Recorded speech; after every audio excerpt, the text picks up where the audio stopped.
The courtroom feels less like a place of law and more like a battlefield prepared for a public execution. It is early morning, yet every bench is filled, every aisle crowded with reporters clutching notebooks as though they are weapons aimed at the man who once ruled New York's underworld. Flashbulbs explode like artillery fire, bleaching faces white for a fraction of a second before the room sinks back into its tense, heavy glow.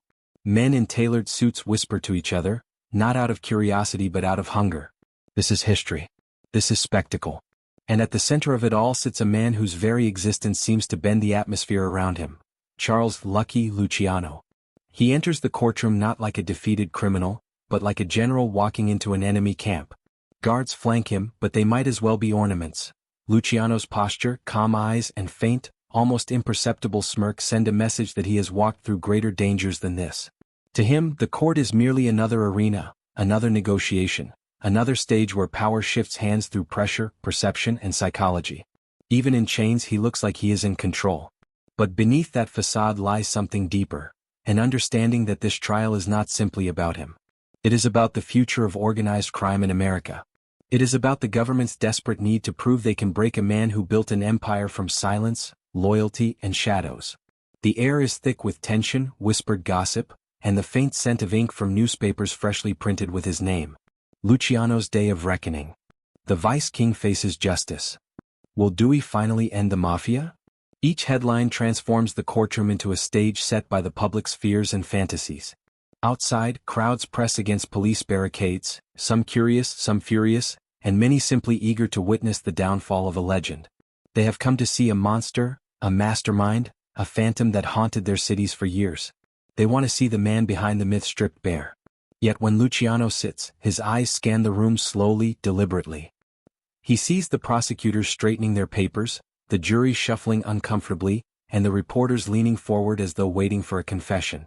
What they don't see is what Luciano sees: weakness.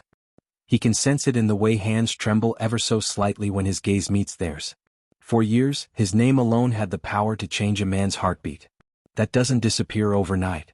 Across the room, the figure who has vowed to bring him down sits with laser-like focus: Thomas E. Dewey. Young, sharp, meticulously dressed, he embodies a new kind of American ambition. To Dewey, this trial is more than justice. It is a crusade. A path to political glory. A chance to prove that the government can reach into the darkest corners of the underworld and drag out its most powerful figure.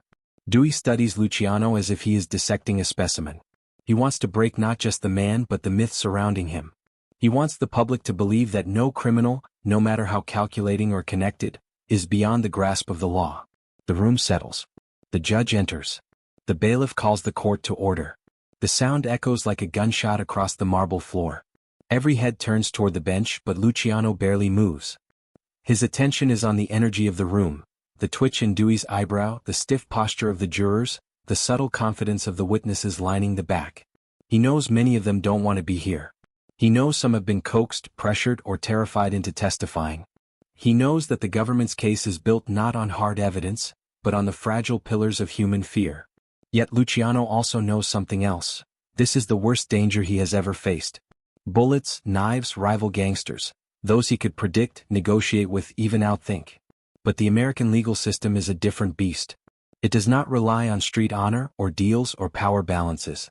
It moves on public opinion, political goals, and narratives crafted to satisfy the masses. And today the masses want a villain. The prosecution's first words slice through the silence like a blade. They paint Luciano as the architect of a vast empire of vice, the puppet master behind brothels, gambling dens, and underground networks spanning states.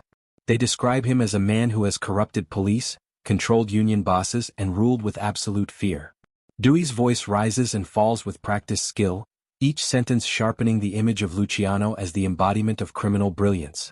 But what Dewey doesn't say, what the jury is not meant to know, is that much of this case is built on whispers. The testimonies of frightened women. The statements of informants who disappeared soon after speaking. The confessions of men who knew the price of silence. Still, in the eyes of the public, facts matter less than the story. And Dewey is telling a story America wants to hear. Luciano watches him, unmoving, the faint smile never leaving his lips. He knows Dewey is good, dangerously good. But he also knows that the more Dewey talks, the more pressure he places on himself. This trial is not merely about evidence. It is about endurance, strategy, and who can outlast the other emotionally and psychologically. As the opening statements continue, something becomes painfully clear. This is not just a trial. It is a symbolic battle for control of New York City's future. It is the government throwing its gauntlet at the feet of the underworld. It is the state attempting to uproot the very foundations of organized crime with a single conviction. And it is the world's most influential mob boss sitting silently in the center of the storm, calculating every move, every ally, every threat, and every possible escape. No matter which side wins, history will be rewritten by the end of this trial. And for the first time in his life, Lucky Luciano must fight an enemy he cannot intimidate, bribe, outmaneuver, or kill. He must fight the weight of the entire American justice system, and the eyes of a nation waiting to see him fall. The America that existed before Lucky Luciano's trial was a nation trembling beneath the weight of its own contradictions, prosperous on the surface, yet boiling underneath with crime, corruption, and public fear. The early 1930s were supposed to mark the end of an era of excess and lawlessness with the repeal of Prohibition. Instead, the end of the Great Experiment only exposed a darker truth. The criminal empires that had thrived off bootlegging were not going to fade quietly. They had tasted power, and men like Luciano had already begun shaping underworld structures that operated more efficiently than many legitimate businesses. The average citizen felt the shift immediately, even if they could not describe it. Crime was no longer chaotic. It was organized. Before Luciano's rise, gangs fought openly in the streets like rabid animals battling over scraps. Neighborhoods were carved up by ethnic boundaries, Irish gangs dominating one block, Jewish syndicates ruling another, Italian mafiosi controlling hidden enclaves. Violence erupted without warning, often with civilians caught in the crossfire. Fear was woven into urban life, normalized but deeply unsettling. When Prohibition came along, it poured gasoline onto that fire. The illegal liquor business transformed local thugs into overnight millionaires, but it also unleashed a wave of brutality that stunned even seasoned police officers. Rival gangs used machine guns, bombs, and brutal ambush tactics to dominate distribution routes. Every week brought headlines of shootouts, dead bodies in cars, or speakeasies riddled with bullets. By the time Prohibition ended in 1933, the nation had endured more than a decade of bloodshed and corruption. The public was exhausted. They had seen police departments compromised, politicians bribed, and entire cities brought to their knees by criminal influence. Americans wanted justice. They wanted order. They wanted a villain they could point to, a single face they could blame for the underworld's grip on their lives. And they wanted someone powerful enough to stop it. The government knew this. So did ambitious men like Thomas E. Dewey. The timing of the trial was as political as it was legal. Roosevelt's New Deal was reshaping society, promising a new dawn of integrity and reform. But the administration also understood that economic recovery meant nothing if Americans still felt unsafe walking the streets. Newspapers fed the public's anxiety with sensational stories of gangland executions, corrupt officials, and women forced into prostitution rings controlled by unseen hands. Whether those stories were exaggerated or not didn't matter. The public believed that an invisible empire existed, one with its own rules, its own loyalty system, and its own enforcement methods. And at the top of that empire they imagined a mastermind. That was where Luciano entered the picture. To many ordinary Americans, Lucky Luciano wasn't just a criminal, they believed he was the architect of their fear. Even though most had never seen him, his name carried a strange power. He was described as suave, intelligent, dangerously charismatic, and capable of commanding thousands of men with a simple nod. Rumors painted him as both a devil and a dark genius. In private conversations he was spoken of the way people speak of storms or earthquakes, an unavoidable force of nature. It didn't matter that much of the public perception came from sensational journalism. Truth, rumor, and myth had blended together until even rational citizens believed Luciano had a hand in everything from brothels to political manipulation. But for many within law enforcement, the fear went even deeper. They knew that the Mafia had grown beyond petty crime. It had infiltrated unions, shipping docks, construction projects, and even government offices. Organized crime was no longer a street-level nuisance. It had become a parallel power structure. It dictated who could work, who could sell, who could strike, and who might disappear without a trace. Luciano was seen as the man who unified these forces into a single machine, one that law enforcement could no longer simply raid or intimidate. The FBI at that time had barely begun to understand the underworld. Local police forces were overwhelmed or compromised. The system was cracking under pressure. In this fragile moment, America needed a hero, someone strong enough to confront the shadows. And Dewey, a young prosecutor with sharp instincts and political ambition, knew he could fill that role. The more chaotic the country felt, the more the public wanted a clean story of good versus evil. Dewey offered them that story, the righteous prosecutor versus the criminal mastermind. Luciano became the perfect symbol, not because he was proven guilty but because his legend was already larger than life. Newspapers amplified this narrative with aggressive headlines. They described how crime bosses grew rich while ordinary families starved during the Depression. They painted Luciano's alleged empire of prostitution as a machine built on the suffering of vulnerable women. They emphasized the moral decay infiltrating the nation's cities. Whether he was directly involved or not didn't matter. The country wanted a figure to represent the enemy, and Luciano's image fit perfectly. But behind the panic and sensationalism, a more subtle transformation was happening. America was evolving. Cities were growing. Immigrant communities were becoming more integrated, and the old ethnic gang rivalries were slowly fading. Criminal organizations were adapting faster than the government could respond. They operated like corporations, smarter, richer, and far more entrenched than anyone realized. This gave prosecutors both motivation and justification to pursue a massive, symbolic victory. Taking down Luciano would send a message not only to criminals but to the entire nation. The era of untouchable gangsters was ending. Yet there was an underlying irony. While the public believed Luciano was at the center of every major criminal activity, the reality of his involvement was murkier. Some saw him as a visionary who reorganized the Mafia into a disciplined structure. Others believed he was more of a mediator, a strategist who preferred negotiation over violence. And many insiders quietly argued that Luciano was being targeted not because of irrefutable evidence, but because he represented everything the government feared: intelligence, influence, and an ability to make enemies disappear without lifting a finger. This tension between truth, politics, and public hysteria shaped the world leading up to the trial. America stood at a crossroads, desperate for change, yet terrified of what it truly meant to confront the criminal networks that had grown stronger during Prohibition. The trial became the government's answer, a way to reassure the nation that justice could still triumph. But behind the polished speeches and newspaper headlines, both sides knew that this was not merely a legal battle. It was a war for the soul of the country. And Luciano, whether guilty or not, was about to become the symbol of everything America wanted to destroy, and everything it secretly feared it could not control. He was born Salvatore Lucania, a wiry Sicilian boy with sharp eyes and a stubborn will, long before the world knew him as Lucky Luciano. His story didn't begin with power or wealth. It began with hunger, humiliation, and the brutal reality of immigrant life in early 20th century America. When his family landed at Ellis Island, the Lucanias carried nothing but a trunk, a few coins sewn into cloth, and a hope that New York would offer a future better than the poverty they left behind in Lercora Fritti. What they found instead was a city that chewed up newcomers and spit them back into the streets. Their new home on the Lower East Side was a cramped tenement stuffed with sickness, crime, and desperation. Rats scurried across wooden floors, arguments echoed through thin walls, and the smell of cheap cooking oil mixed with the stench of overcrowded alleys. Families lived packed into small rooms, sharing kitchens with strangers and fighting daily just to survive. For young Salvatore, this world was both a prison and a training ground. It taught him early that the strong ruled the weak, that the system favored nobody, and that a boy who waited for opportunity would die hungry. School was not a refuge for him, it was a battlefield of insults and fists. He barely spoke English when he arrived, and the other kids made sure he felt the weight of his foreignness.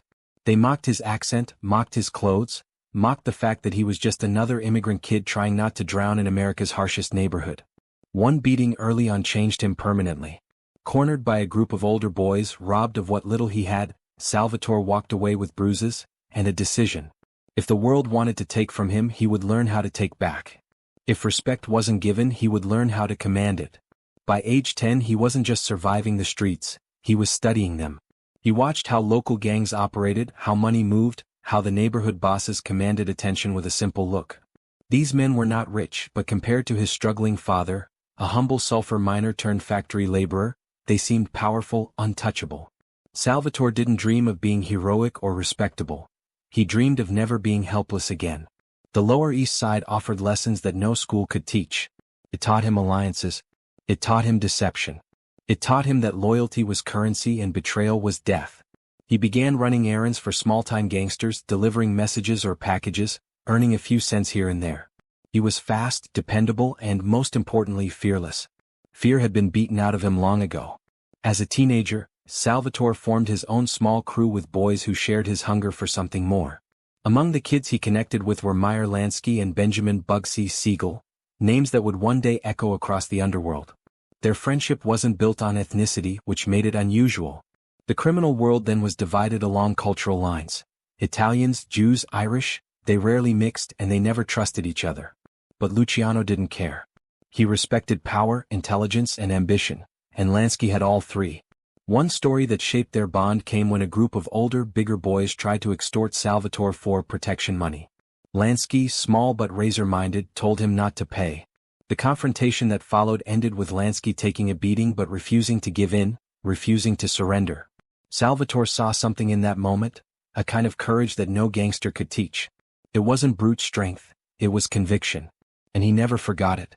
This was the beginning of something extraordinary, a multi-ethnic partnership that would eventually reshape organized crime itself. But for now they were just kids hustling cigarettes, gambling pennies, and navigating the violent currents of city life. Salvatore learned quickly which cops could be bribed, which store owners would look the other way, and which corners were safe to meet without being jumped. Crime wasn't yet a profession, it was simply the only path that made sense. At 17 he dropped out of school entirely. The streets had already become his classroom. He joined gangs, ran rackets, and began climbing the ladder of New York's underworld, where reputations were forged through boldness and ruthlessness. It was during these years that he gained the nickname Lucky, not because he believed in fate, but because he survived situations that should have killed him. Knives, beatings, gunfire, he walked through it all with a strange calmness that unnerved even older criminals. To others he seemed charmed. To Luciano it wasn't luck. It was preparation, instinct, and a refusal to die for anything less than what he wanted. By his early 20s, he was already well known among the city's young mobsters. He dressed sharply, carried himself with confidence, and had a talent for making allies where others made enemies. He was smart enough to know when to fight, but smarter still to know when to negotiate. He understood the value of relationships, the psychology of fear, and the delicate balance between intimidation and charm. But even as he rose, he faced trials that would shape him forever. One of the defining moments came when he was kidnapped, beaten, stabbed, and left for dead on Staten Island. The message was clear. Someone feared him, or hated him, enough to try to wipe him out. For days he drifted between life and death, his face permanently scarred from the assault. But when he recovered, something inside him hardened. He realized the underworld was not just dangerous, it was unpredictable. And if he wanted to rule it, he needed to become invincible not just in body but in mind. That attack didn't break him. It sharpened him. The scars became part of his legend, adding a fearsome edge to his already rising myth. Men whispered that death had taken a swing at him and missed. They began to believe he was untouchable. From Salvatore Lucania, the poor immigrant boy, emerged Lucky Luciano, the man who would not only climb the ranks of the Mafia but redefine it entirely. His early life wasn't just a backstory, it was the crucible that forged a strategist, a visionary, and a criminal unlike any American had ever seen. He wasn't made by crime, he was made by survival. And everything he learned in those streets prepared him for the power he would one day wield over New York, and for the trial that would try to destroy him. He didn't just rise within the Mafia, he rewrote it. Before Lucky Luciano, the American underworld was clumsy, emotional, and driven by old-world traditions that belonged to another century. It was a fractured landscape where men fought over pride more than profit, where bosses made decisions out of ego rather than strategy, and where entire families were willing to burn cities to the ground over a single insult. Luciano looked at this chaotic organism and saw something the older generation couldn't: potential. It could be shaped, structured, modernized. It could run not like a loose confederation of angry men, but like an enterprise. A corporation. A machine. The seeds of this transformation were planted long before he became a boss.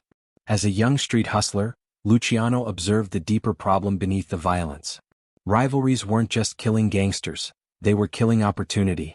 Each war drained resources. Every feud fortified ethnic divides that limited business.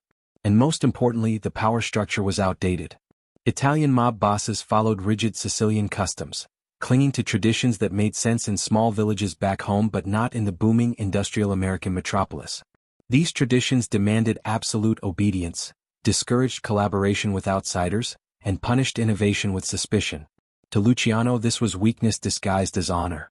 His kidnapping and near-death experience in 1929 accelerated his vision. When he woke up scarred but alive, he understood that power built only on fear was fragile. The men who tried to kill him weren't enemies from another family, they were from his own side of the world, Sicilian purists who resented his alliances with Jewish and Irish partners. That attack taught him one lesson: tradition was not just outdated, it was dangerous. If the Mafia stayed stuck in the past, it would destroy itself from within long before the government got the chance. Luciano's blueprint began forming in his mind, a structure where business came before blood, where profit overshadowed pride, and where cooperation replaced tribal warfare. He knew it wouldn't be easy. The old guard would never willingly surrender power. So he waited, calculated, and when the moment was right, he struck. That moment came during the Castellamarese War, a brutal conflict between two powerful Mafia factions led by Joe Masuria and Salvatore Maranzano. It was the final eruption of old-world stubbornness, a war drenched in paranoia, betrayal, and senseless executions. The two aging godfathers fought like medieval kings, dragging the entire underworld into their personal feud. Luciano saw the carnage, counted the bodies, and decided that if he wanted his vision to survive, both men would have to fall. His first move was to eliminate Joe, the boss Masuria, the tyrant who demanded blind loyalty and despised Luciano's progressive ideas. Luciano arranged a meeting with Masuria at a Coney Island restaurant, then excused himself under the pretense of using the restroom. In those few seconds, assassins, handpicked by Luciano, entered and riddled Masuria with bullets. It was clean, swift, and symbolic. Luciano had removed the first pillar of the old world. But the second, Maranzano, was more dangerous. Though Maranzano initially rewarded Luciano with a position of power, he soon revealed his true nature. He wanted to crown himself the absolute ruler of the Mafia, a boss of bosses, a title rooted in Sicilian feudalism. He summoned bosses, demanded subservience, and even began secretly ordering the deaths of rising young mobsters, including Luciano himself. He was merely another version of the past trying to choke the future. Luciano could not let that stand. So he orchestrated a second, even bolder execution. He sent Jewish hitmen, men whom Maranzano had never seen and wouldn't suspect, disguised as government agents. They walked past security pretending to be tax inspectors and within minutes, stabbed and shot Maranzano in his own office. With that, the last obstacle to modernization was gone. When Maranzano fell, Luciano moved swiftly. He called the most powerful mob leaders together and announced the end of the boss of bosses system forever. No man would ever again hold total authority. Instead, he introduced a council, the Commission. It was a revolutionary concept, a governing board that handled disputes, authorized major decisions, and maintained order among the families. This single idea prevented countless wars and allowed the Mafia to operate with stability for decades. It also ensured that no ambitious boss, himself included, could become a dictator. Luciano's reorganization didn't stop there. He restructured the Mafia into 5 families in New York, each with a clear hierarchy: boss, underboss, consigliere, capos, soldiers. It was efficient, balanced, and designed to prevent internal collapses. Every boss had autonomy, but every family was interconnected, functioning like branches of a multinational corporation. But the real brilliance of Luciano's blueprint was his willingness to collaborate beyond ethnicity. He saw value where others saw division. He partnered with Meyer Lansky and Bugsy Siegel on gambling operations. He worked with Dutch Schultz's Jewish gang. He aligned with Irish racketeering outfits. And for the first time in American history, crime became integrated, not socially but economically. Money had no ethnicity, and Luciano understood that better than anyone. He also recognized the importance of diversification.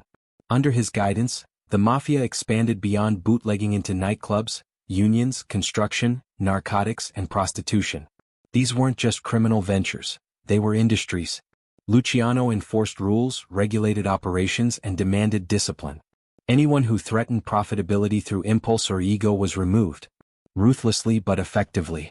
He created stable revenue streams, introduced standardized kick-ups, payments flowing up the chain, and encouraged long-term investments. Organized crime under Luciano became truly organized. Yet, despite his brilliance, he maintained an almost invisible leadership style.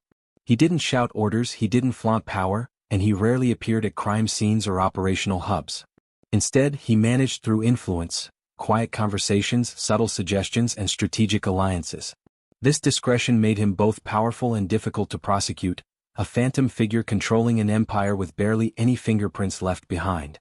By the early 1930s, Luciano's blueprint had reshaped the underworld into a disciplined, profitable structure that law enforcement struggled to even understand, let alone dismantle.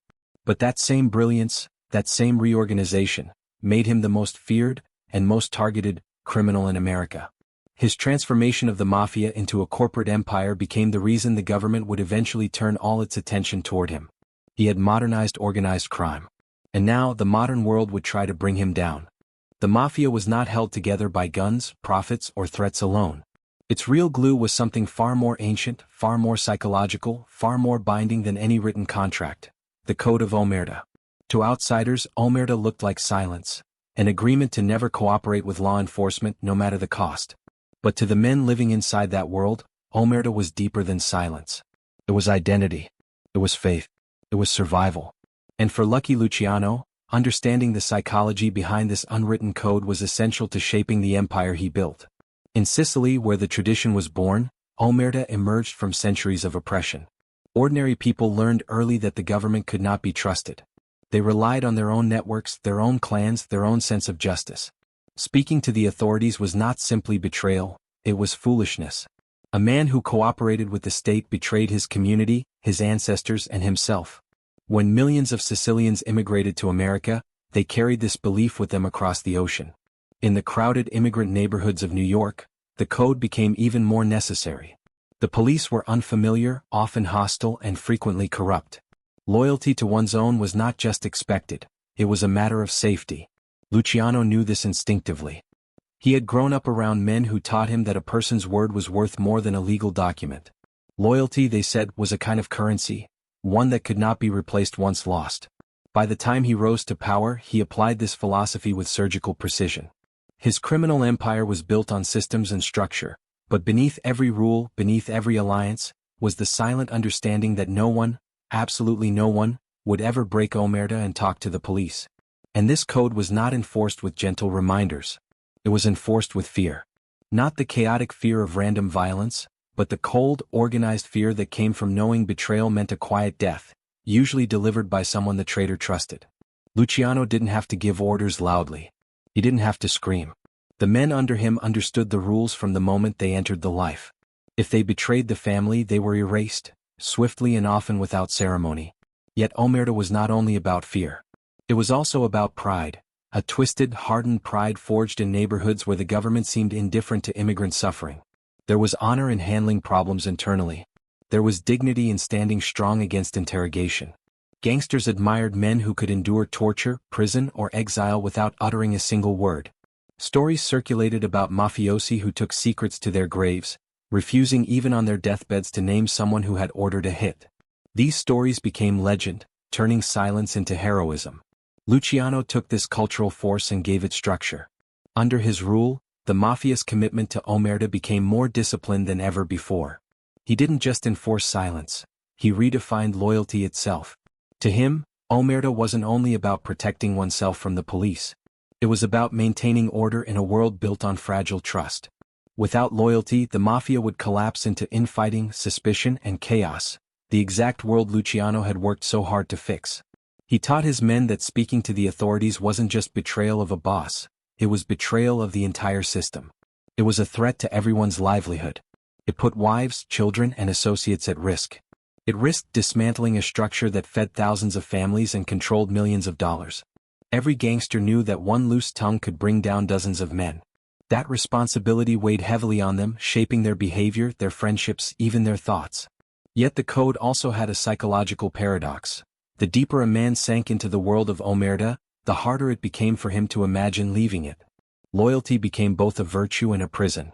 Men who had committed crimes under Luciano's rule often didn't want to betray him, even when facing long sentences. They had built their identities around the code.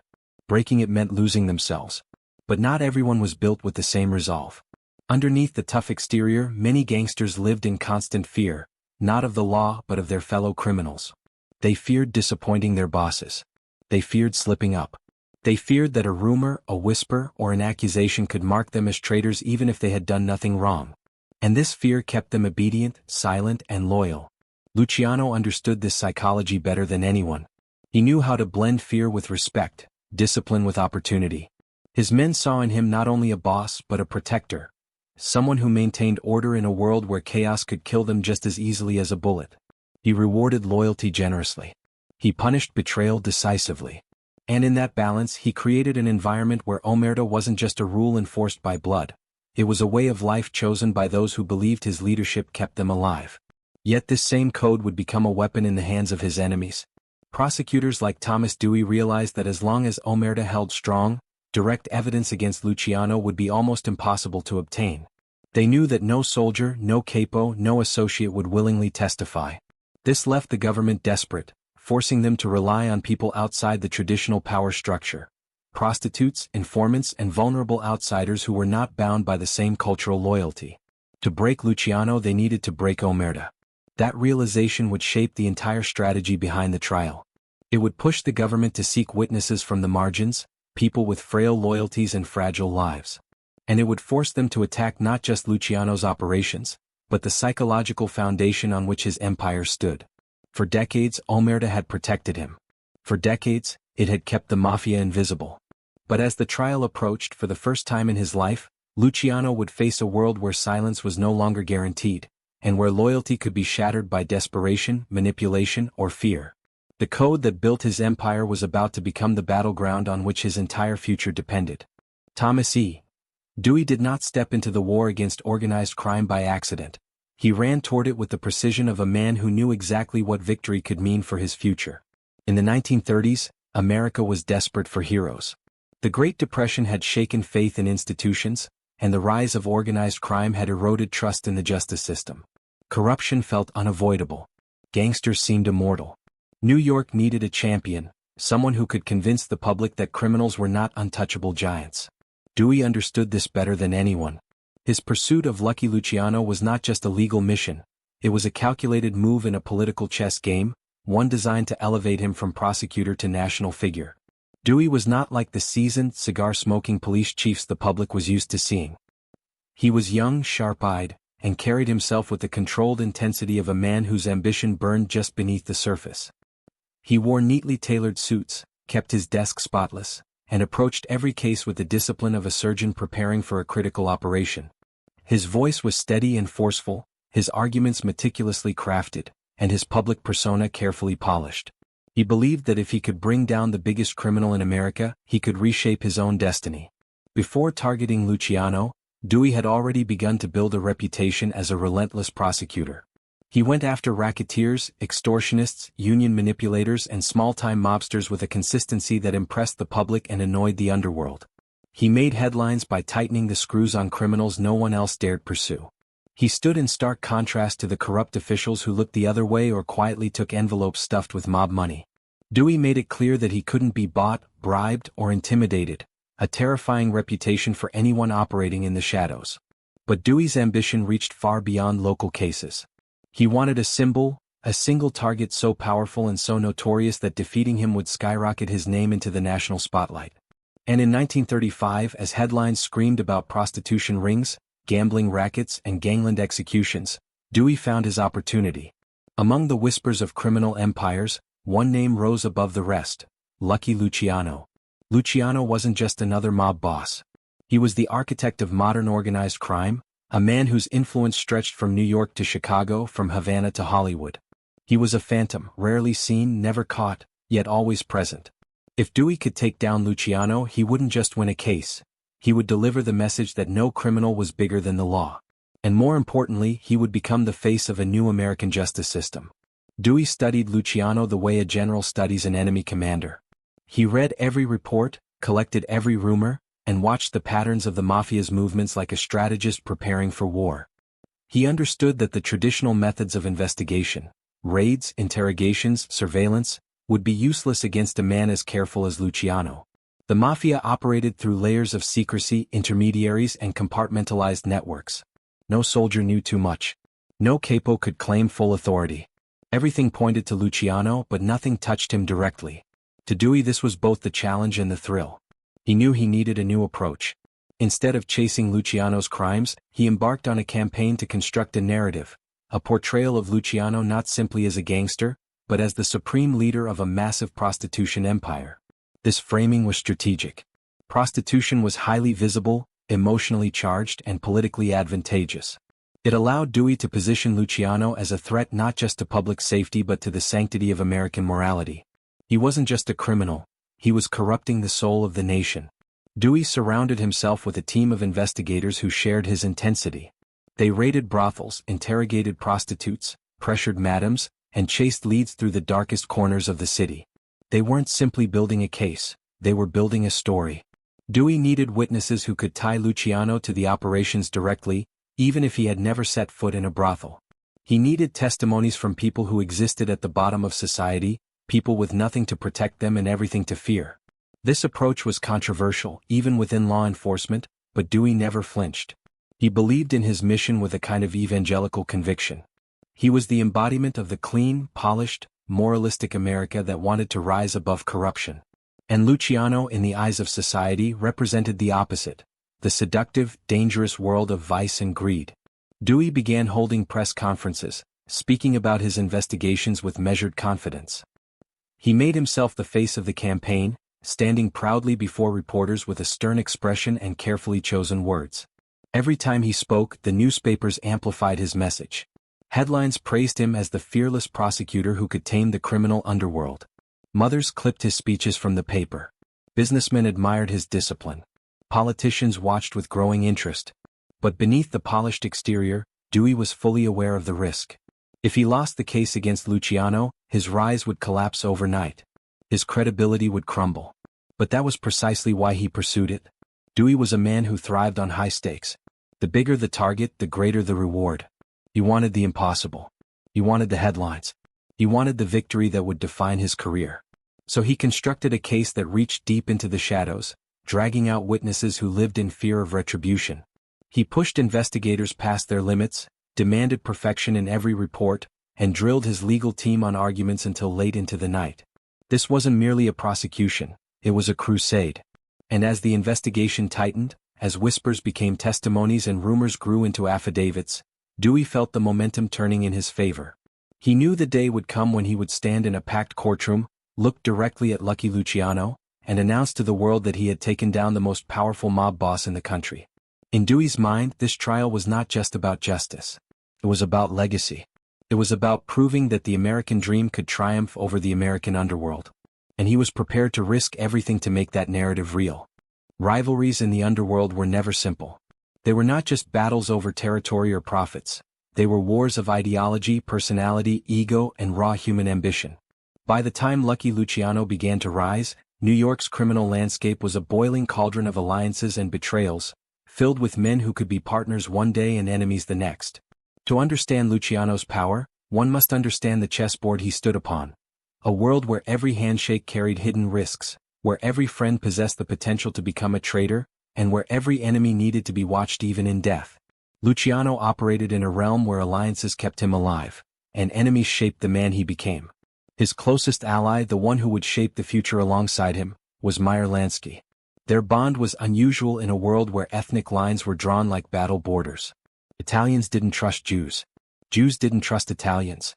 Yet Luciano and Lansky broke the rules. They recognized each other's brilliance early on, when they were still teenage hustlers on the Lower East Side. Lansky had a mathematical mind sharper than any accountant. He could calculate odds, analyze patterns, and predict outcomes with an uncanny accuracy that made him indispensable in gambling operations. But his real value lay deeper. Meyer understood discipline. He preferred logic over violence, strategy over impulsive rage.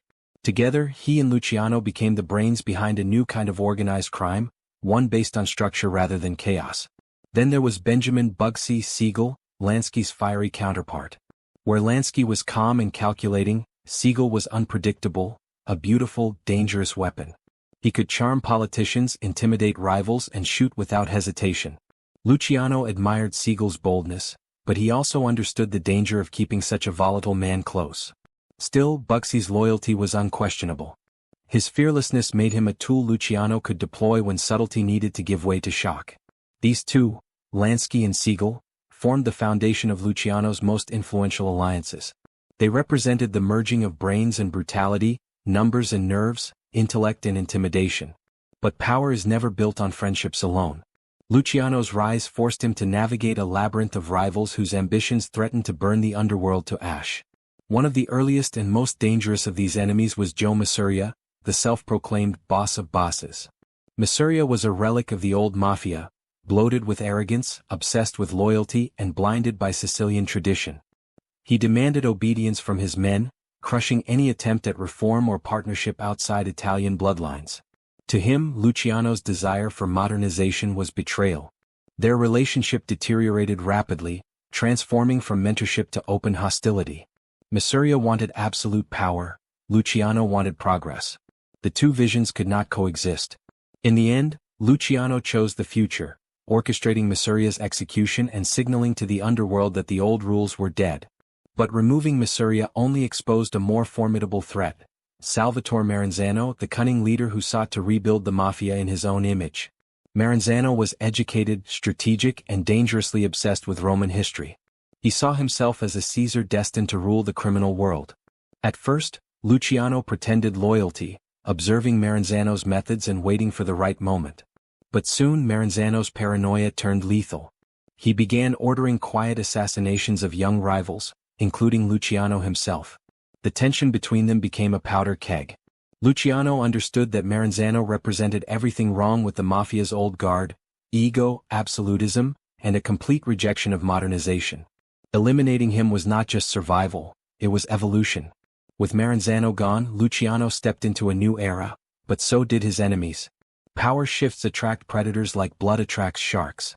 Among the most notorious of these was Dutch Schultz, a Jewish gangster as violent as he was unpredictable. Schultz and Luciano shared an uneasy partnership, part alliance, part threat, part time bomb. Schultz controlled massive bootlegging and numbers operations, but his temper made him a liability. What terrified Luciano most was Schultz's obsession with killing prosecutor Thomas Dewey. Luciano knew that murdering a public official would bring down relentless heat on the entire underworld. When Schultz refused to back down, Luciano made the brutal but necessary decision: Schultz had to go. His assassination was not just about survival, it was about protecting the organization from catastrophe. But enemies didn't always come from above. Sometimes they emerged from within, born from jealousy or desperation. Men like Vito Genovese, Luciano's ambitious underboss, were dangerous not because of their violence, but because of their patience. Genovese admired Luciano and resented him in equal measure. He saw himself as the rightful successor, someone who could rule with an iron fist instead of Luciano's flexible diplomacy.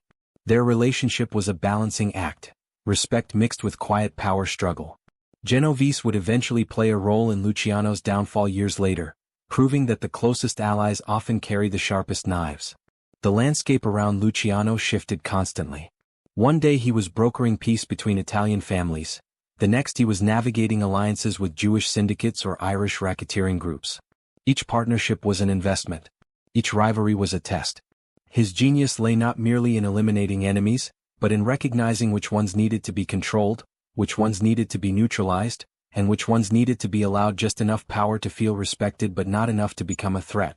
He structured diplomacy like a chess game. Small gestures, shared profits, carefully timed meetings, all were part of Luciano's strategy. He knew when to smile and when to intimidate. He understood that alliances required both generosity and a reminder of consequences. And he recognized that sometimes the greatest danger came from men who were too loyal, too zealous, too eager to prove themselves. Such men could bring unnecessary violence or attention. Luciano preferred soldiers who followed orders quietly rather than hot-headed killers who left witnesses and chaos behind.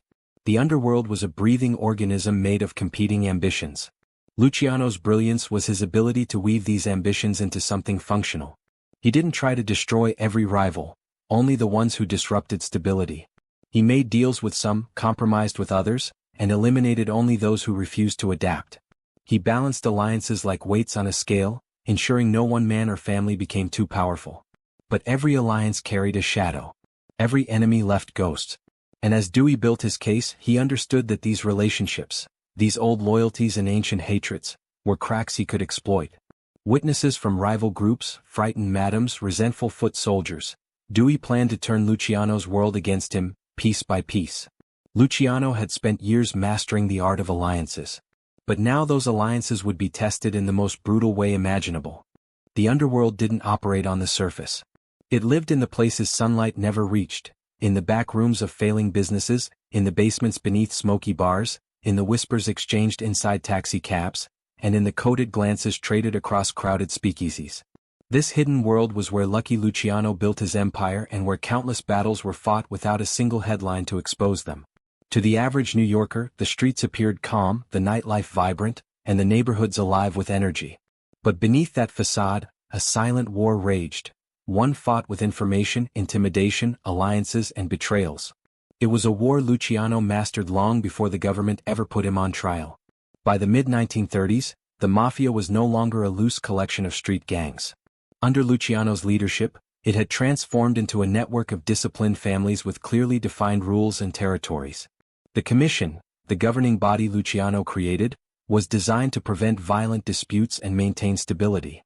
And for a time it worked. From the outside, it seemed as though order had finally been restored to the criminal underworld. But inside the shadows, tensions simmered. Federal pressure was increasing, profits were shifting, and new rivalries were forming beneath the veneer of unity. The commission held the families together, but it couldn't erase greed, ambition, or fear. The government's efforts to infiltrate organized crime were intensifying as well. Although federal agencies lacked the tools and intelligence networks of later decades, they understood that Luciano's empire was different, more sophisticated, harder to penetrate, and far more dangerous. That forced them to adopt tactics they had rarely used before. Investigators went undercover in brothels, gambling dens, and union halls. Informants were squeezed for details. Detectives followed low-level operators for weeks, hoping the trail would lead upward. They found nothing directly connecting Luciano to criminal activity. His intelligence shielded him. He never wrote anything down. He never appeared at crime scenes. He rarely raised his voice, never made threats in public, and distanced himself from street operations. Orders were passed through layers of intermediaries, each link in the chain knowing only what it absolutely had to know. He seemed untouchable not because he hid, but because he blended in perfectly, just another well-dressed man in a city full of them. Yet even as Luciano's structure protected him, it also created vulnerabilities. The larger the organization grew, the more it depended on discipline. And discipline could crack under pressure. Dewey and law enforcement began focusing on the weak points. The brothel madams, the low-level pimps, the frightened prostitutes who had been arrested in raids. These individuals had no place inside the code of Omerta. They were not made members. They owed no blood loyalty. They owed only fear, and fear the government realized could be redirected. Meanwhile, inside Luciano's own ranks, problems were emerging. Some capos felt they weren't receiving their fair share. Others resented his friendships with non-Italian partners. And some simply feared that the new alliances with Jewish and Irish gangs were a dangerous deviation from tradition. They whispered in back rooms, grumbled privately to trusted associates, and wondered if the commission truly protected them, or if it served only to strengthen Luciano's personal power. Most kept those doubts hidden. But doubts, even unspoken, are seeds. And in a world built on silence, even small fractures could grow into fault lines. These tensions were amplified by law enforcement raids. Dewey's office orchestrated military-style sweeps across Manhattan, Brooklyn, and the Bronx. Dozens were arrested. Some were interrogated for days, pressured to crack, threatened with long sentences. Luciano watched all of this with a calm exterior, but inside he could sense something shifting. He suspected someone was feeding the authorities information, someone close enough to know where the raids should hit. Whether the leak was intentional or accidental didn't matter. The effect was the same. The hidden world was no longer fully hidden. Luciano responded the only way he knew how. He tightened his operations. He limited who could meet with him. He changed the routes he traveled. He stopped visiting certain clubs and lounges. Messages were sent through fewer channels, and even the most trusted lieutenants received only fragments of information. But this tightening created new problems. Some associates felt alienated. Others wondered whether the boss was losing his grip. And others, sensing vulnerability, began quietly exploring their own opportunities for advancement. But the greatest threat within the hidden war came not from rivals, law enforcement, or even potential informants. It came from the changing nature of organized crime itself. The old days of bootlegging and territorial battles had given way to more lucrative ventures. Construction rackets, union infiltration, Manhattan nightlife. These operations required diplomacy, contracts, and negotiations with businessmen who operated in broad daylight. That exposed the Mafia in ways it had never been exposed before. Every handshake with a union boss or politician widened the trail investigators could follow. Every new partnership meant another civilian who could be questioned, subpoenaed, or intimidated into talking. Luciano understood this evolution better than anyone. He saw that the deeper the Mafia went into legitimate spheres, the more visible, ironically, it became. And that visibility attracted attention. Politicians who once accepted bribes quietly now feared exposure. Police officers who had long been paid off were being replaced by reformers. Newspapers were hungry for stories of scandal and vice. America was changing. The world Luciano ruled from the shadows was becoming increasingly illuminated. The struggle intensified when Dutch Schultz's recklessness nearly ignited a crisis. Schultz wanted Dewey dead. He was obsessed with it, convinced that killing the prosecutor would solve his problems. The commission knew the opposite was true. An assassination of a public official would trigger a government crackdown unlike anything they had ever faced. Luciano led the effort to stop Schultz, but stopping him required drastic measures. Schultz's murder, though necessary, sent ripples of panic through the underworld. It reminded everyone that even powerful men could be eliminated if they endangered the stability Luciano fought to maintain. But the government interpreted Schultz's death differently. To them, it was proof that a vast, coordinated criminal network existed, one capable of eliminating threats with precision. To them, it proved that Luciano was not only the most influential figure in the underworld but also the most dangerous. And so the hidden war escalated. Dewey shifted his focus fully onto Luciano, determined to dismantle the empire he believed was built on fear, exploitation, and intimidation. While the authorities mapped out their strategy, Luciano's enemies saw an opportunity. Some whispered that Dewey might finally succeed where others had failed.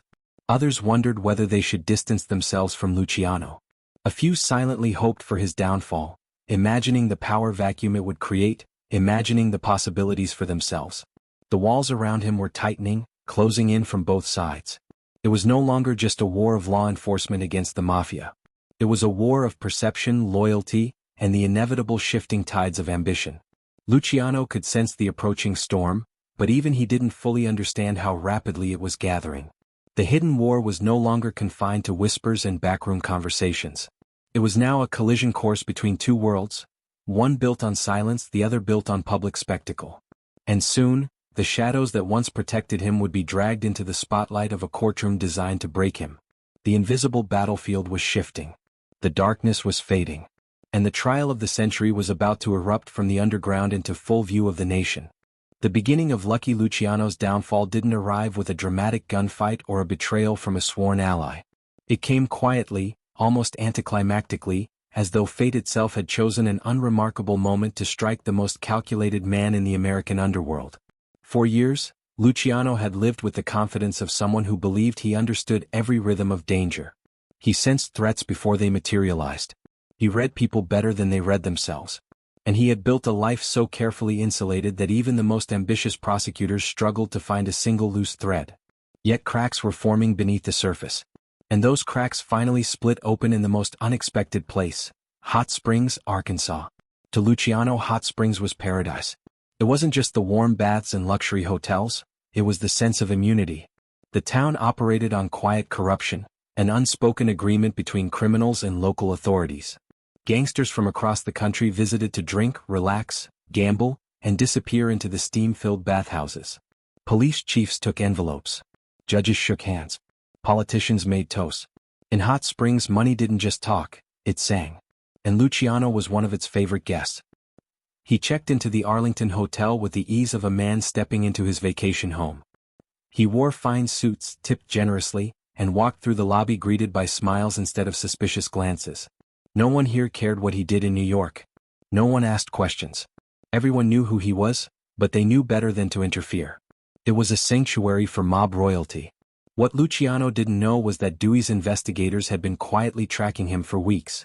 Not through his associates or lieutenants, but through something much simpler: patterns. Dewey's team had noticed that whenever heat intensified in New York, Luciano disappeared along the same routes, visited the same out-of-state hotels, met with the same intermediaries. He had become predictable without realizing it, a fatal weakness for a man whose power depended on strategic invisibility. Dewey wasn't just building a case, he was building a trap. Each raid, each arrest, each interrogation of low-level prostitutes and madams was designed to tighten the circle. Witnesses were pressured, coerced, manipulated, and in some cases outright terrified into cooperation. Even those who barely knew Luciano were coached to speak his name. Dewey needed momentum, and he intended to get it even if he had to bend the truth to breaking point. By the time officers entered the Arlington Hotel on April 1, 1936, Luciano's fate had already been sealed in Dewey's mind. The arrest was simply the final move. Witnesses said the lobby went silent as the officers approached Luciano. Some claimed the air felt charged as though something monumental was happening. Others remembered Luciano turning slowly, examining the officers with a detached, almost amused expression, like a man curious to see how bold his enemies had become. He didn't raise his voice. He didn't protest. He didn't even ask what the charges were. He simply nodded, as though acknowledging that the game had entered a new stage. But inside, something twisted, an uncomfortable, unfamiliar feeling.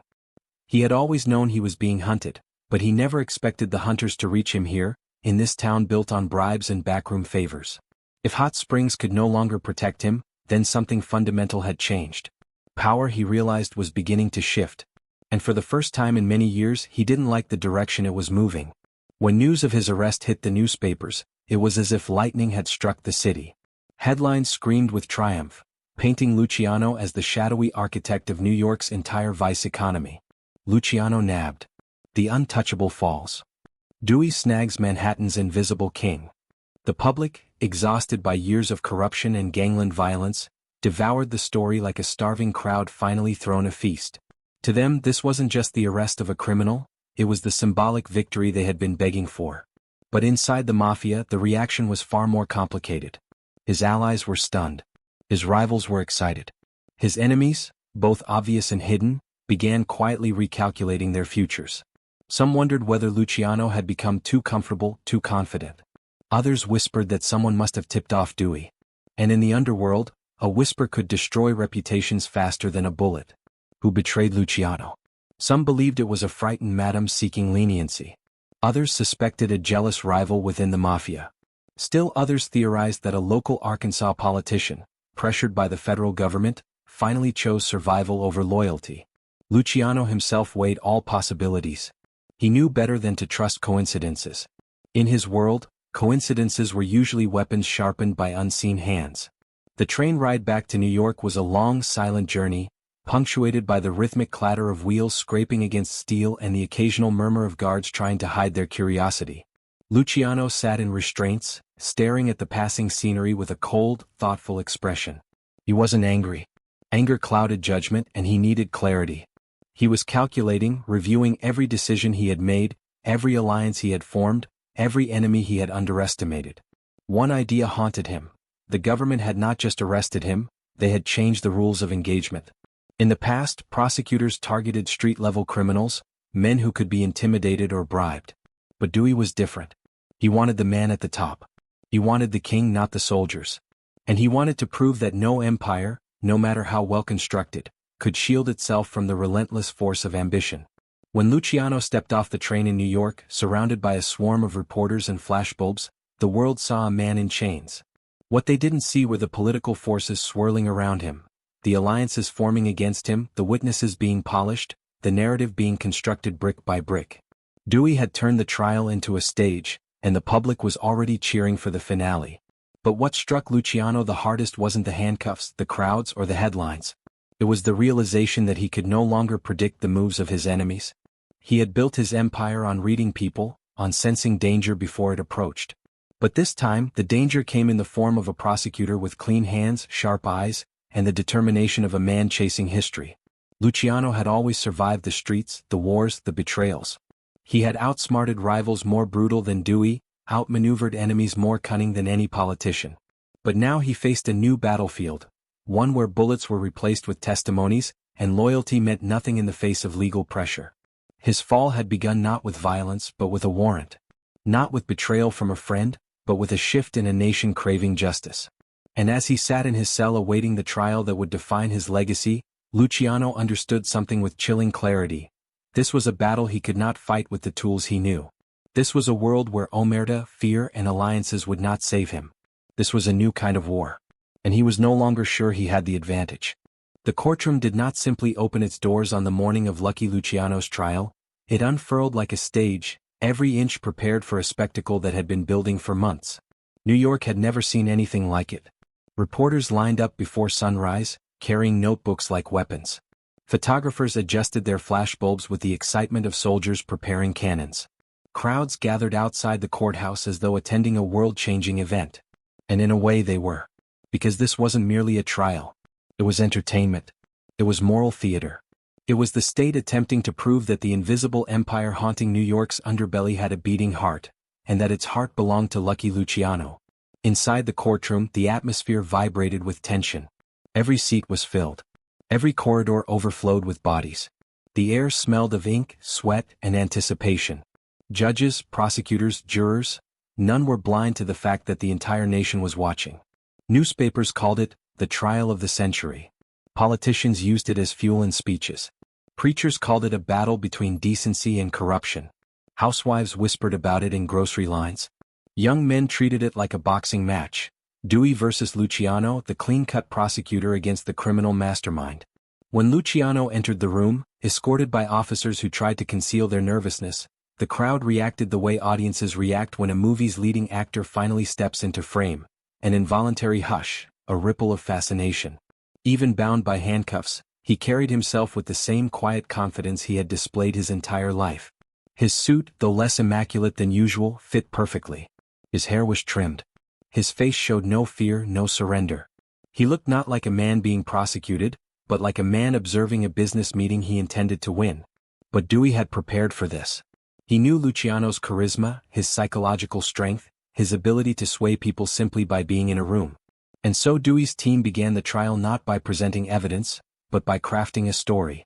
Every prosecution is part fact, part narrative, and Dewey was a master storyteller.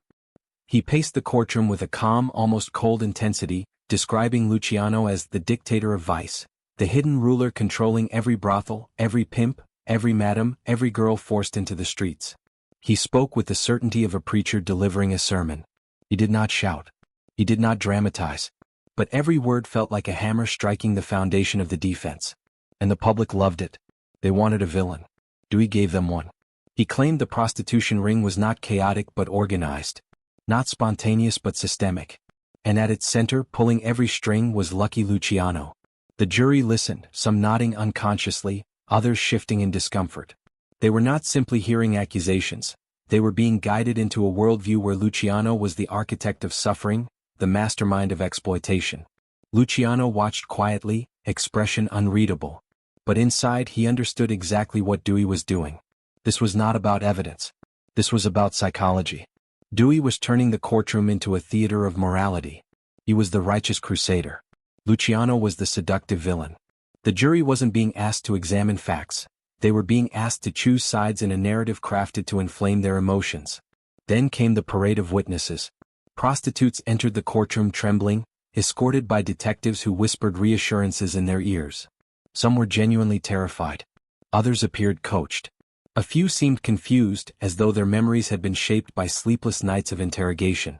Dewey questioned each one with careful sensitivity, presenting them as victims of a massive criminal machine. He introduced women who claimed they had been beaten, threatened, or coerced. He asked them to describe the brutality they endured, the money they earned, the names they heard whispered in back rooms. And then almost inevitably the name Charlie, or Lucky, or the boss would appear. The defense objected repeatedly. Judges sustained some objections, denied others. But the damage was already done. Each story, whether consistent or not, painted Luciano as a distant, omnipresent force. Even without direct evidence, the repeated association mattered. In the minds of the jury, dozens of weak testimonies converged into something that looked like truth. The courtroom was a cauldron of clashing worlds. On one side stood Dewey's clean, sharp team, presenting charts, witness lists, and carefully phrased speeches. On the other stood Luciano and his defense attorney, wheeling in stacks of documents and arguing methodically that Dewey's case was built on hearsay and fear.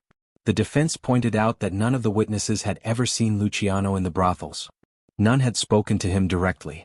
None had received orders from him. Luciano's name emerged only through whispers, rumors, or pressure. But Dewey countered with ease. Criminal masterminds don't show their faces, he said. Crime leaders operate through lieutenants. The absence of direct evidence was, paradoxically, presented as proof of Luciano's brilliance. If there were no witnesses, it was because Luciano had intimidated them. If there were no documents, it was because he was too clever to leave any trail. Every absence became a presence. Every gap became a sign of guilt. It was a masterclass in manipulation. The media played its part too. Reporters scribbled every dramatic moment into articles that turned ordinary courtroom exchanges into mythic battles. They described Dewey as heroic, Luciano as sinister. Illustrations in newspapers exaggerated Luciano's expressions, turning him into a cold-eyed tyrant. Radio stations broadcast nightly updates. New Yorkers followed the trial like they followed sports scores. People gathered in bars to debate it, betting on whether the gangster would walk free or finally be brought down. Each article added pressure to the jury, reminding them that their decision was not merely legal, it was historic. Behind the scenes, the intimidation was relentless, but not from Luciano's side. Detectives warned the witnesses that the Mafia would kill them if they didn't testify. Prosecutors hinted that non-cooperation would result in harsher charges or deportation. Some witnesses were placed in protective custody, isolated, questioned repeatedly until their stories aligned with Dewey's narrative. It was a campaign of psychological warfare disguised as justice. The climax of the trial arrived when Dewey delivered his final argument. He didn't talk like a lawyer. He talked like a leader addressing a nation. He painted a picture of women suffering, children corrupted, families destroyed. He held up Luciano not as a man but as a symbol, an embodiment of everything wrong with the country. He spoke of duty, morality, courage. And when he finally pointed at Luciano, sitting calm, unreadable, unflinching, it felt as though the entire courtroom turned against the man in that single gesture. The jury retreated to deliberate. Hours passed. Then more. Then a full day. Reporters camped outside. Crowds swelled. Rumors swirled. When the jury finally returned, their faces told the story before the foreman even opened his mouth. Luciano didn't flinch. He didn't bow his head. He didn't show anger or fear. He listened to the verdict, guilty on 62 counts, as though it were a business loss to be analyzed rather than a life-changing blow. But inside something shifted. For the first time he realized the trial had never been about truth. It had been about winning, about symbolism, about Dewey's ambition and America's hunger for a villain. Luciano wasn't convicted by evidence. He was convicted by a story the world wanted to believe. And that story would shape the fate of his empire, his life, and his legacy forever. Luciano had always understood power, not just how to gain it but how to hold it. Even behind iron bars, even stripped of the nightclubs, the penthouses, the tailored suits, he remained a man whose influence seeped through walls like smoke. Prison did not break him. It merely changed the battlefield. The moment he arrived at Dannemora, known grimly as Little Siberia, the cold punched him like a physical enemy. This was no ordinary prison. It was isolated, freezing, bleak, a place designed to crush even the strongest men. Thick stone walls rose like cliffs. Guards moved with mechanical indifference. The wind screamed through the yard like a warning. But when Luciano stepped inside, he did not allow a single tremor of fear to betray him. In the underworld, reputation was currency. Inside prison, it was survival. Other inmates stared as he passed through the cell block. Some looked with awe, others with resentment, and a few with quiet calculation. They expected him to arrive broken, defeated, perhaps even terrified. Instead, he carried himself with the same quiet authority he had displayed in Manhattan boardrooms and smoky nightclubs. Even in prison clothes, he looked out of place, composed, sharp, dangerous in a different way. Luciano understood immediately what he needed to do. He had no weapons, no bodyguards, no commission, no network of nightclubs and brothels. But he still had influence. Influence was the one thing he could smuggle through bars without hiding it in coat linings or hollowed-out books. Influence lived in perception. And perception, as always, could be controlled. He began with subtle gestures. A quiet nod to respected inmates. A calm word exchanged with a guard. A refusal to show anger or frustration when assigned menial tasks. Other prisoners watched him closely, waiting for cracks. Instead, Luciano projected the same unshakable confidence that had kept rival bosses guessing for years. It didn't take long before men started approaching him, not with deference but with curiosity. They asked for advice. They asked for mediation. They asked to align themselves with him even if informally. Luciano never bragged about his past. He didn't need to. His reputation had entered the prison long before he did. Tales of his power circulated in whispers through the cell blocks, passed from inmate to inmate like sacred scripture. Still, prison was not the empire he once commanded. It was a world of rigid schedules, surveillance, and psychological warfare. And Luciano knew he had to adapt. The first test came when a hardened inmate from upstate attempted to challenge him in the yard. It wasn't a direct confrontation. No one was foolish enough to attack the most famous gangster in America outright. But the man bumped into him intentionally, testing boundaries. Luciano didn't flinch. He simply turned, met the man's eyes, and stared until the man looked away. A single stare. No words. No threats. That was all it took. Word spread that Luciano did not need violence to protect himself. His power was quieter, more refined, more unsettling. He existed in prison the same way he existed in the free world, as a figure whose presence alone adjusted the atmosphere. But survival was only part of his mission. Luciano still had a mind for business, and business did not stop just because he was behind bars. Messengers traveled upstate to visit him with coded updates. Lawyers delivered envelopes not entirely filled with legal documents. Guards, paid discreetly or influenced through charisma, carried whispers to the outside. Information flowed in and out of his cell with a smoothness that suggested an invisible hand guiding every step. He learned which families were cooperating peacefully and which were testing boundaries. He learned who was loyal, who was restless, and who was quietly hoping for a chance to rise in his absence. He sent advice, not orders. He made suggestions, not demands. He pulled strings with the gentleness of a puppeteer who knew that one wrong tug could snap the thread. The Mafia had been designed by Luciano to function like a corporation. And corporations don't crumble just because the CEO relocates his office. Still, Luciano knew that power required careful maintenance. A vacuum was dangerous. Rival families in Brooklyn and Queens eyed opportunities. The Chicago outfit observed from afar, curious whether New York's empire might fracture. Even within his own organization, men like Vito Genovese waited in the shadows, anticipating the day they might claim the throne. To counter this, Luciano relied on two things: trust and strategy. His closest allies, Meyer Lansky and Frank Costello, visited whenever they could, using coded language as natural as breathing. They talked baseball, neighborhood gossip, weather patterns.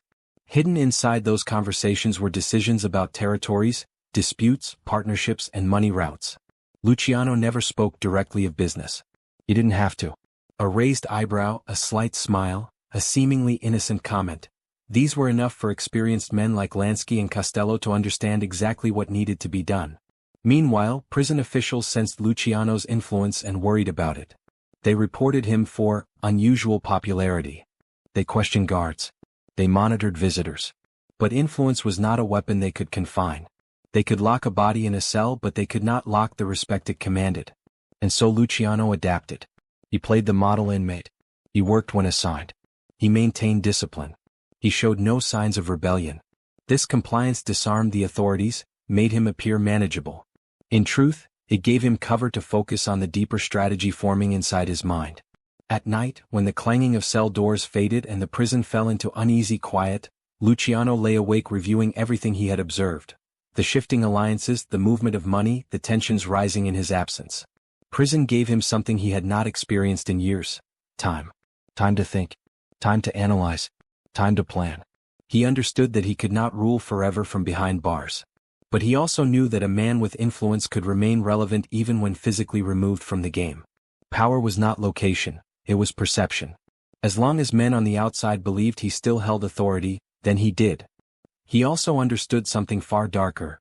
Prison had made him a martyr in the eyes of many young gangsters. A living legend unjustly imprisoned. A symbol of strength. A figure whose trial had exposed the government's desperation. His conviction did not diminish his power, it mythologized it. Still, Luciano faced the truth within himself. Prison had changed him. He was no longer the young kingpin who walked the streets of Manhattan with a smile and a network of criminal enterprises humming under his feet. Now he was a strategist watching the world from a distance, a man forced to analyze every decision, every alliance, every betrayal without being able to fix things personally. And worse, he knew that forces were gathering beyond his control. He sensed that some allies were beginning to imagine life without him. He sensed that rivals felt emboldened. He sensed that the commission, his creation, his pride, was entering an era where his voice echoed faintly, not commandingly. What kept him anchored was one unshakable truth: he had survived worse. He had survived poverty, beatings, wars, betrayals, ambushes, assassinations. He had survived the streets, the bosses, the old guard. He had survived the attack that left him scarred, thrown out like garbage on Staten Island. He had survived the trial of the century. Now he would survive this. Prison did not shrink him. It simply taught him patience. And as he waited, calm, calculating, watchful, the world outside moved on, unaware that Luciano, even behind bars, was still shaping the future that would one day reveal his ultimate endgame. Luciano's exile began not with anger but with a deep, quiet disbelief. After years spent building an empire in America, he was suddenly told he could never step foot in the country again. It wasn't just deportation, it was erasure. Being forced out of the land that shaped him felt like a punishment far more personal than prison. He boarded the ship to Italy aware that this wasn't freedom, it was a different kind of confinement. Italy received him cautiously. Police shadowed him. Officials treated him as a foreign problem dropped on their doorstep. He wandered from city to city, Naples, Rome, Palermo, never allowed to settle, always watched, repeatedly reminded that despite being born on Italian soil, he no longer truly belonged there. For a time he found hope in Cuba. Havana was vibrant, corrupt, alive with opportunity. It felt like America's echo: casinos, hotels, political doors that opened with money and influence. Luciano sensed a second chance, working quietly with old associates who traveled discreetly to meet him. Plans formed, deals were whispered, and for a moment he believed he could rebuild. But once again the U.S. government intervened. They pressured Cuba, threatened sanctions, demanded his removal. Luciano was arrested, marched onto another ship, and expelled yet again, this time permanently. Back in Italy, something inside him slowly shifted. Age crept in. The pace of his life softened. He took long walks near the harbor, drank espresso in quiet cafes, and watched the world move on without him. He never lost his sharpness, but he accepted that the empire he built now lived in hands he could not guide directly. His exile became the final chapter of his transformation, not a fall, but a long reckoning with everything he had created, and everything it had cost him. Lucky Luciano's legacy didn't wait for historians. It began shaping the world while he was still alive. His impact on organized crime was undeniable. He didn't just rise within the Mafia, he redesigned it. Before him, crime families were chaotic and tribal. After him, they operated with the structure of a corporation. The commission he created became the backbone of American organized crime for decades, regulating disputes, coordinating profits, and maintaining order. Even in exile, his strategies influenced decisions made in boardrooms, casinos, union halls, and criminal councils across continents. Men who never met him followed principles he established: cooperation over chaos, negotiation over unnecessary bloodshed, profit over pride. His system allowed the Mafia to grow quietly, deeply, and efficiently. Yet Luciano's legacy is not just operational, it is psychological.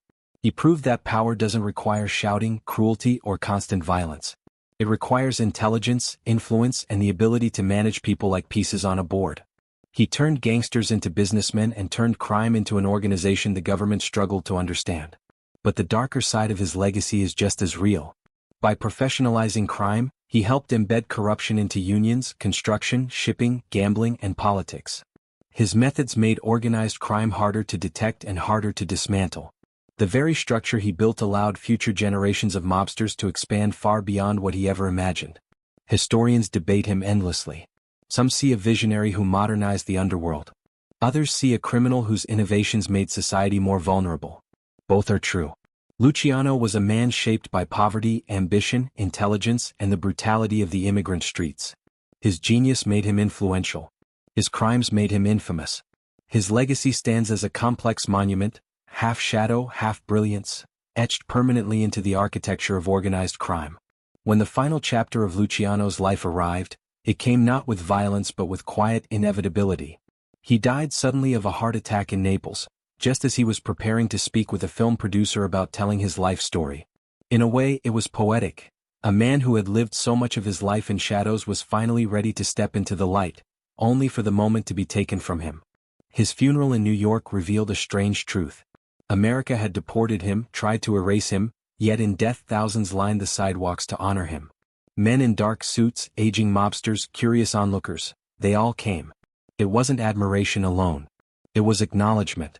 Whether people hated him, feared him, or respected him, they understood he had reshaped a significant part of American history. His story refuses to fit neatly into categories. He was both architect and destroyer, builder and criminal, strategist and outlaw. He represented the best and worst of ambition. He proved how far intelligence and ruthlessness could take a man, and how far they could make him fall. Luciano forces a difficult question. Was he a villain created by society, or a visionary shaped by survival? The answer depends on where one stands. To law enforcement, he symbolizes the dangers of organized crime. To the underworld, he remains a blueprint for power. To historians, he is a case study in how individuals influence entire systems. And to the public, he remains a legend, complicated, magnetic, unforgettable. His ending was quiet, but his impact was not. Luciano's life is a reminder that power, once achieved, leaves a permanent mark, on cities, on institutions, on history, and on memory.